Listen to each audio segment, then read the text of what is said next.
Bien, bonjour à tous, bonjour à toutes.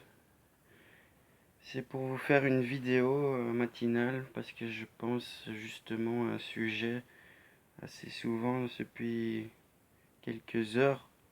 C'est au Georgia Guidestones. Je sais pas si vous connaissez. Ceux qui ne connaissent pas, on appelle ça le Stonehenge américain. Et donc ce sont des blocs de pierre avec des inscriptions. Et ce que je propose en fait, c'est de lire la définition sur Wikipédia et de mettre quelques commentaires là où il y a des points intéressants. D'accord? Bien, je vais commencer alors. Les Georgia Guidestones, appelés aussi le Stonehenge américain, est un monument en granit érigé le 22 mars 1980 aux États-Unis, en Géorgie, près d'Elberton. Voilà, première chose à dire. 22 mars, date très importante, date des équinoxes. Premier signe, premier jour dans le signe du bélier. On sait que le bélier est régi par Mars. Mars est la planète belliqueuse de la guerre et donc la planète de l'Empire romain par excellence. Le bélier aussi est synonyme pour les Hébreux de l'ère de l'Ancien Testament. Et donc ce qui est intéressant, c'est que le 22 mars est donc cette date équinoxiale importante où les jours de la lumière reviennent sur les ténèbres. Donc nous pouvons dire que c'est le retour du Sauveur, le retour du soleil.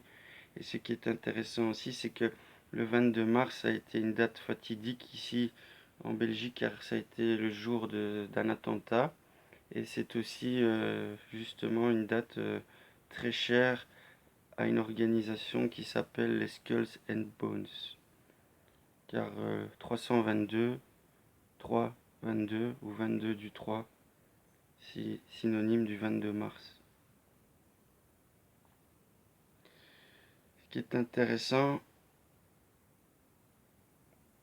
c'est que la Géorgie signifie la terre à labourer. Car Georges, du grec Georges, ça veut dire le fermier, le laboureur, l'homme de la terre. Nous savons qu'il y a le bétail et les pasteurs. Nous savons qu'il y a l'élite et le peuple. Et Géorgie près d'Elberton, et Albert signifie l'illustre, le noble, les personnes d'une importance élitiste. Le monument a été construit par la firme Elberton Granite Finishing Company, sur commande d'un anonyme s'étant présenté sous le nom de R.C. Christian, pseudonyme allégorique pour Christian Rosenkreutz ou Christian Rose-Croix, personnage mythique, fondateur de la légende des Rose-Croix. Nous savons donc bien que ce sont les initiés qui ont construit ce monument. Histoire et objectif, mais avant cela, je vous rappelle donc l'année 1980.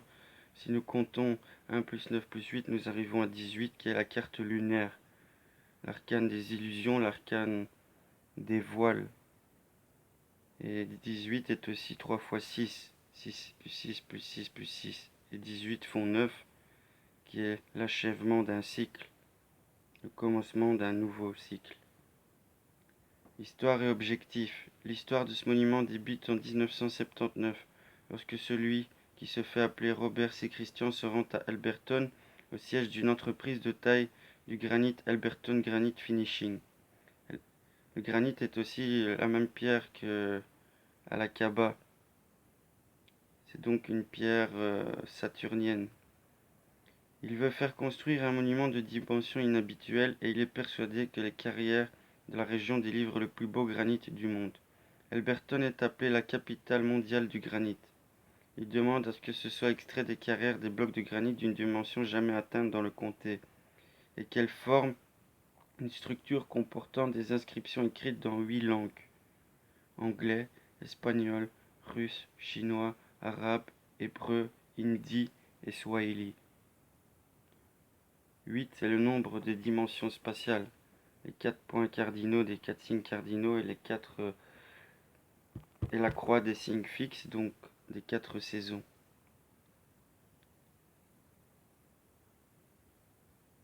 qui est un rapport aussi avec la rose des vents. Anglais, espagnol, russe, chinois, arabe, hébreu, hindi et swahili.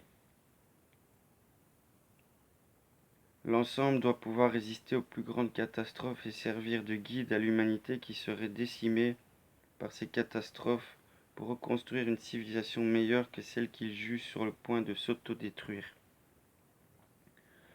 Pour pouvoir construire le monument, Robert C. Christian achète une propriété de 2 hectares, donnant le droit à vie à son propriétaire d'y faire paître son bétail. Quelques semaines après, il donne la propriété au comté d'Elbert. Elbert signifie noble, illustre, élite. Estimant que ce dernier protégera les Whitestones, il les conservera effectivement car celles-ci deviennent une attraction touristique dès leur inauguration le 22 mars 1980, attirant des curieux du monde entier. L'acte de propriété interdit de faire payer la visite du monument ainsi que la construction de bâtiments permanents sur le site. Le site connaît un regain d'intérêt en 2005 après que Mark Dice a publié son ouvrage The Resistance Manifesto, le manifeste de la résistance.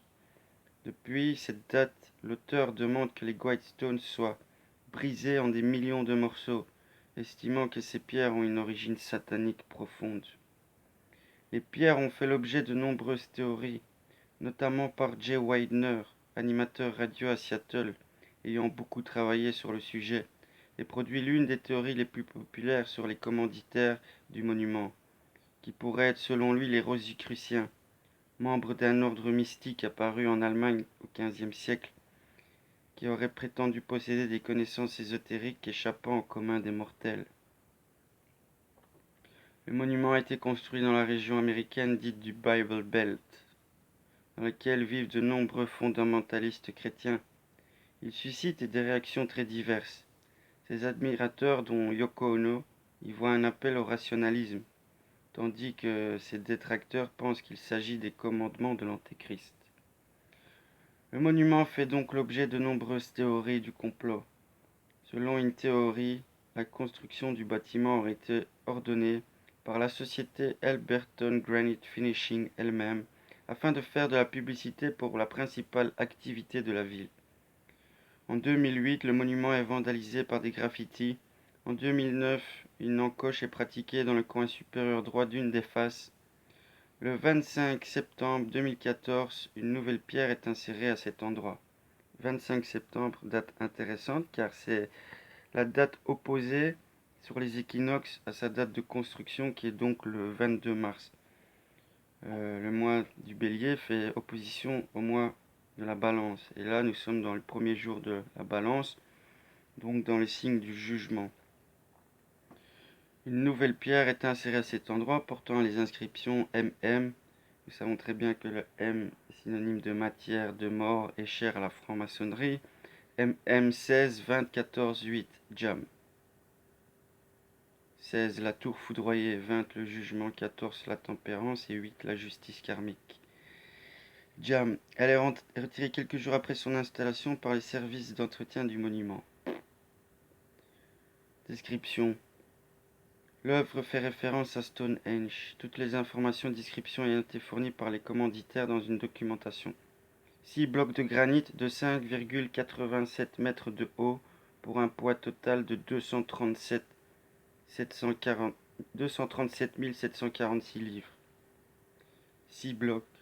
Nous retrouvons donc de nouveau le nombre créateur de l'équilibre polarisé du 6. Nous retrouvons dans la hauteur de 5,87 mètres, nous retrouvons 20, l'arcane du jugement. Et dans le poids en livres, nous retrouvons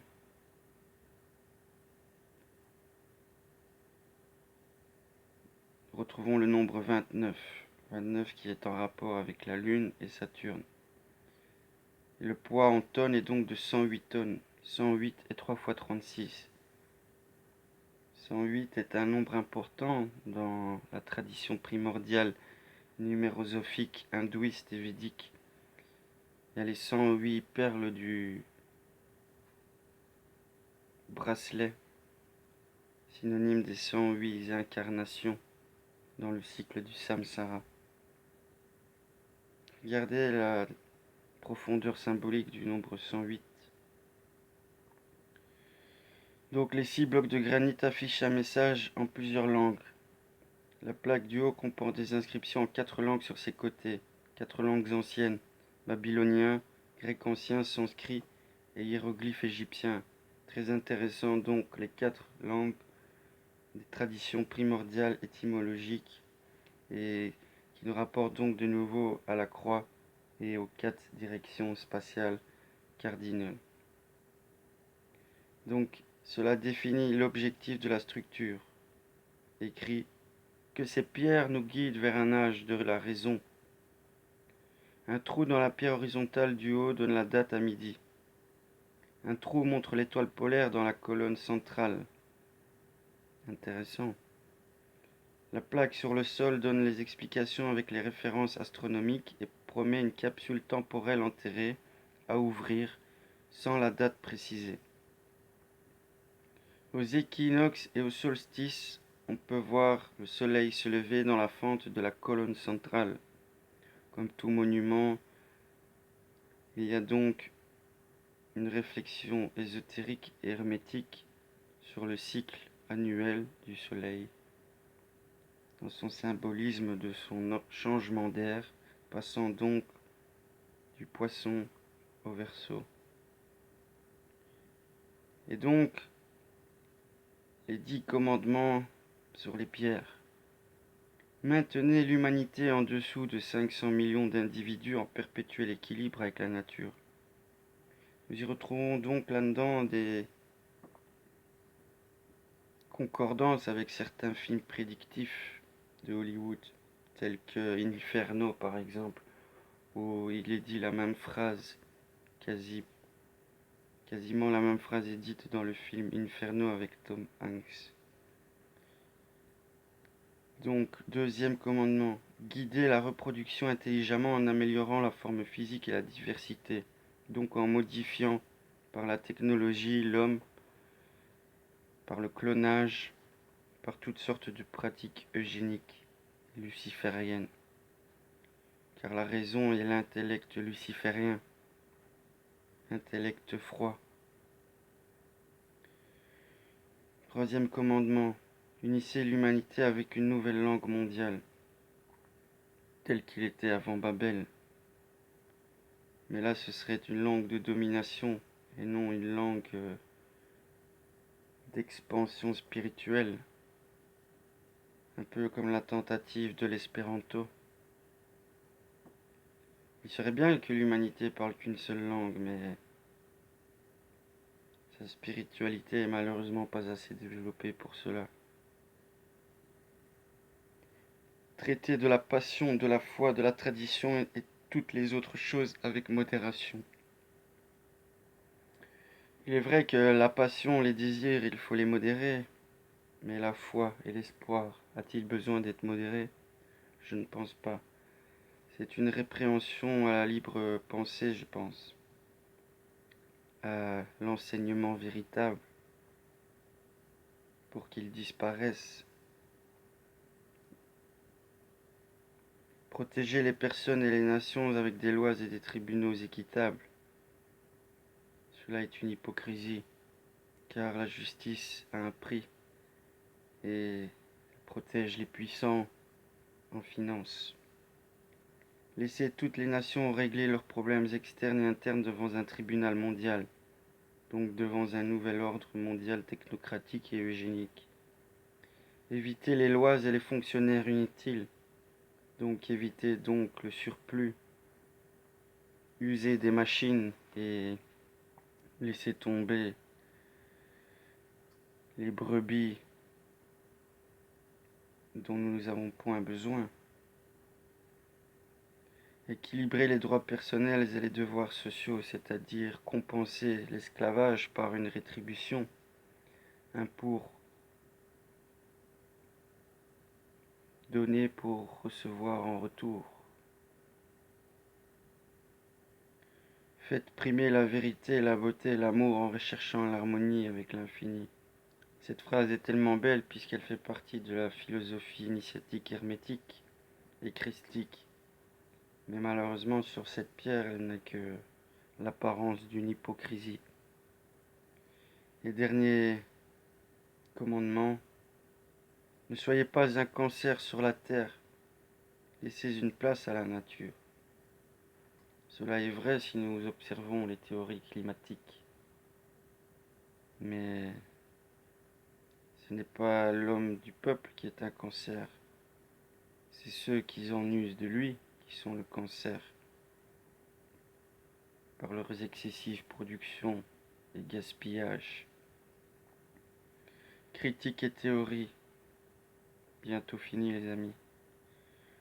Le premier commandement suscite de nombreuses théories du complot au sujet d'un plan secret pour la réduction de la population mondiale à 500 millions d'individus.